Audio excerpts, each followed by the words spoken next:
can affect our young generation. So we keep researching and trying to find new molecules. So that's where cannabinoids come into play.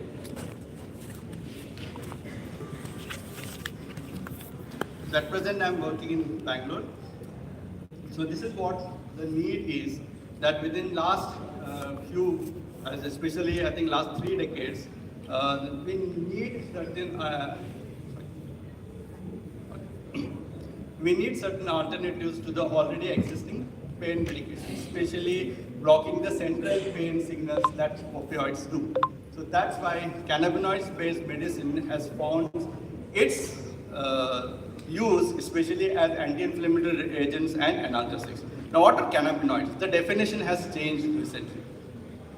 The new definitions that the International Council for Cannabinoid Medicines has accepted is that cannabinoids are molecules that act on cannabinoid receptors that are situated in our body.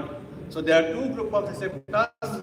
The central receptors situated in the central nervous system, those are CB1 receptors, and the CB2 receptors are situated in the peripheral system, in the immune system. And that's what the definition. Any molecule that works on these receptors will be known as cannabinoids. So now cannabinoids is divided into 3 categories.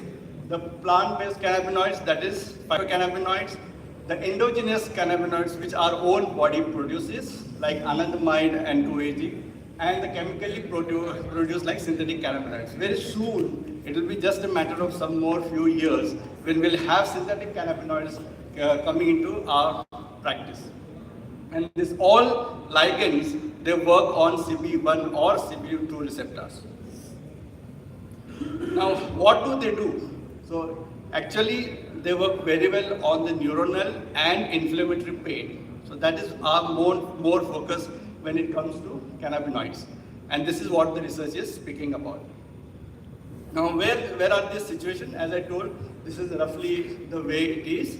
So the CB1 receptors are mostly situated in the brain and spinal cord. Along with that, it is also situated in liver and lungs.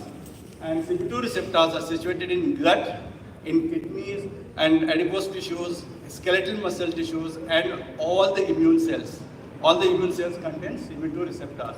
And these are part of endocannabinoid system, which has found its usefulness since 2010. After Dr. Ethan Russo, the neurologist, proposed a theory for clinical endocannabinoid deficiency syndrome, which constitutes to the fibromyalgia syndrome.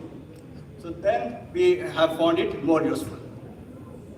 So if you want to go through, Dr. Ethan Russo's book is available, Cannabis and Cannabinoids, and there is very extensive textbook on all the pharmacology, toxicology, and the therapeutical potential that is available. You can buy it and you can do. So I'm here to put some kind of scientific info from what I have seen. So the endocannabinoid system, if you look at this, it is phylogenetically the old modular system. It is present in insects, it is present in fishes also, it is present in all animals, and in humans it is more extensive and it has the finest of it, the finest functions that we can see in humans. So if you look at this, it compasses of like all the systems that are there. We have receptors, we have 2 endocannabinoids, that is anandamide, AEA, and both these are derivatives of arachidonic acid from omega-3.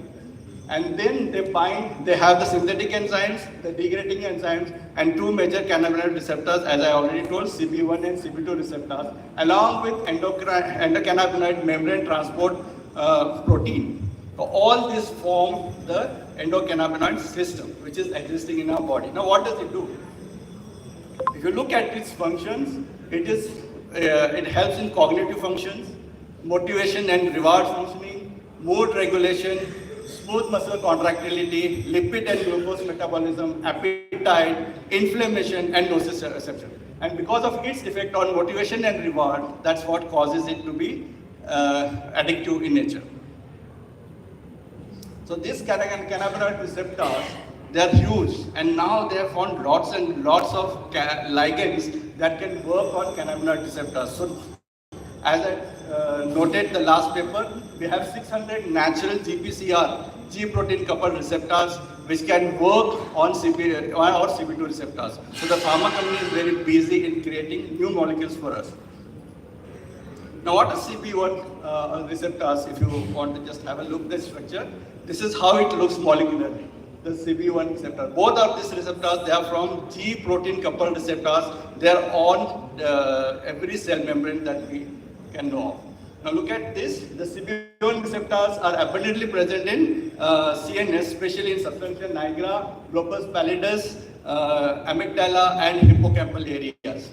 And it is coded by CNR1 gene, and along with that, it causes the psychoactive effect of cannabis.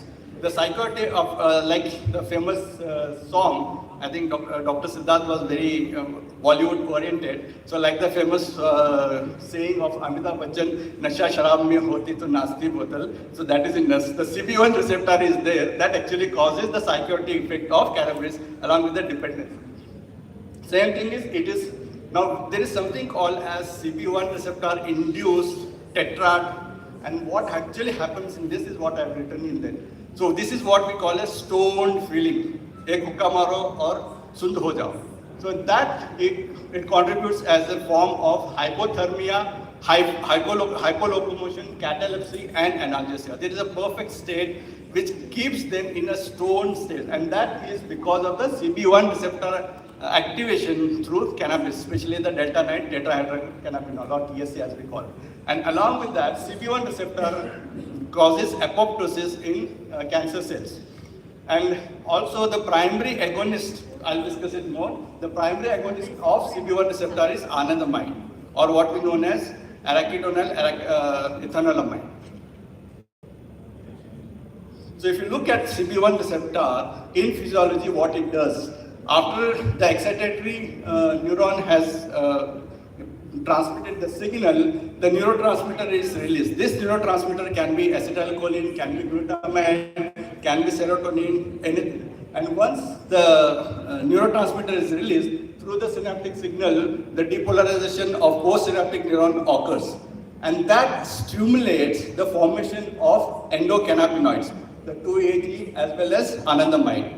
And these endocannabinoids, they go retrograde signaling and they act on calcium channels, thereby blocking the influx of calcium channels and thereby blocking this release of neurotransmitter. So this is how it works in normal physiological cycle. So it works as retrograde signaling, inhibiting the release of neurotransmitter.